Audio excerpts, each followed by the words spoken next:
ITWeb Security Summit is the largest cybersecurity event in the country. And for a company like BUI, where cybersecurity is at the heart of everything that we do, our cybersecurity service is the fastest growing part of our business. It really was a no-brainer for us that we needed to be part of this event. I think incident response planning will be key. If you look at what's happening in the UK at the moment, being prepared for a major cyber attack is something that everybody needs to do.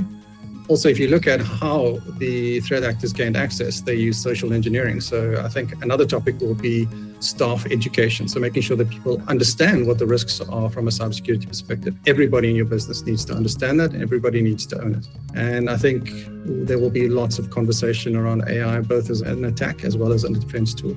The Johannesburg event is happening at the Sandton Convention Center on the 3rd and the 4th, and workshops will be happening on the 5th of June. It's not so much what you know you don't know, because you can find that out. It's more a case of what you don't know, and it's events like these where you discover those things. ITWeb Security Summit in Johannesburg, don't miss out. It's going to be an awesome event. Make sure you register.